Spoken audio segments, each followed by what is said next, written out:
3 ദിവസങ്ങളിലായി നടക്കുന്ന CPM കേന്ദ്ര കമ്മിറ്റി യോഗത്തിന് ഇന്ന് തിരുവനന്തപുരത്ത് തുടക്കമാകും. സംഘടനാ വിഷയങ്ങൾക്ക് പുറമെ തദ്ദേശ തെരഞ്ഞെടുപ്പിൽ കേരളത്തിലുണ്ടായ തോൽവിയും ചർച്ചയാകും. നിയമസഭാ തെരഞ്ഞെടുപ്പ് ഒരുക്കങ്ങളാണ് അജണ്ടയിലുള്ള മറ്റൊരു പ്രധാനപ്പെട്ട വിഷയം. AK സ്റ്റെഫിനുണ്ട് വിവരങ്ങൾ നൽകാനായി. Stephin, good morning.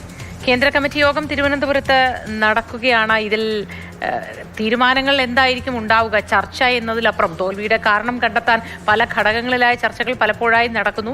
കേന്ദ്ര കമ്മിറ്റിയിലും അതുതന്നെ ഉണ്ടാകും. ഒപ്പം നിയമസഭാ തെരഞ്ഞെടുപ്പിനെ എങ്ങനെയാണ് മറികടക്കേണ്ടത്, എങ്ങനെ വിജയിക്കാനാവും തുടങ്ങിയ കാര്യങ്ങളിലും ഒരു അജണ്ട ഉണ്ടാവും, അല്ലേ?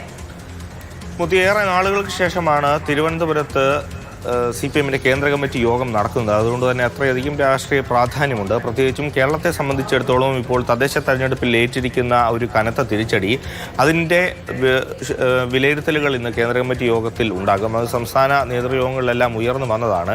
എങ്കിൽ പോലും അതും കേന്ദ്ര കമ്മിറ്റിയിൽ ചർച്ചയാകും. ഇനി തുടർന്ന് സ്വീകരിക്കേണ്ട നിലപാടുകളെ സംബന്ധിച്ചിടത്തോളം ഒരു ചർച്ചയും വിലയിരുത്തലും എല്ലാം കേന്ദ്ര കമ്മിറ്റി യോഗത്തിൽ ഉണ്ടാകും. പ്രത്യേകിച്ചും കേന്ദ്ര കമ്മിറ്റി യോഗത്തിൽ ഏറ്റവും വലിയൊരു പ്രത്യേകത, ഇനി കേരളത്തിലും തമിഴ്നാട്ടിലും ബംഗാളിലും പുതുച്ചേരിയിലും എല്ലാം ഇനി തെരഞ്ഞെടുപ്പ് വരാനിരിക്കുകയാണ്, നിയമസഭാ തെരഞ്ഞെടുപ്പ് വരാനിരിക്കുകയാണ്. അതുകൊണ്ട് തന്നെ ആ നിയമസഭാ തെരഞ്ഞെടുപ്പിന് എങ്ങനെ ഒരുങ്ങണം എന്നത് സംബന്ധിച്ചായിരിക്കും ഒരു തീരുമാനത്തിലേക്ക് എത്തുക.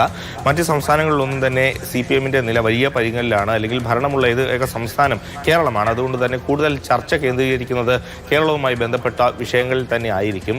അതോടൊപ്പം ഈ 2 ടേം വ്യവസ്ഥയിൽ ഒരു തീരുമാനത്തിലൊക്കെ എത്തേണ്ടതുണ്ട്, അല്ലെങ്കിൽ ഒരു പൊതുധാരണയിലേക്ക് എത്തേണ്ടതുണ്ട്. അത് സംബന്ധിച്ചൊരു വിലയിരുത്തലും ഇന്നത്തെ കേന്ദ്ര കമ്മിറ്റി യോഗത്തിലുണ്ടാകും. ഏതായാലും സംസ്ഥാനത്ത് നിലവിലെ അവസ്ഥ വെച്ച് 2 ടേം വ്യവസ്ഥ, അല്ലെങ്കിൽ അത് കർശനമായി നടപ്പാക്കേണ്ടതില്ല, വിജയസാധ്യത മാത്രം നോക്കിയാൽ മതി എന്നൊരു വിലയിരുത്തലാണ് സംസ്ഥാന നേതൃത്വത്തിന് ഉള്ളത്.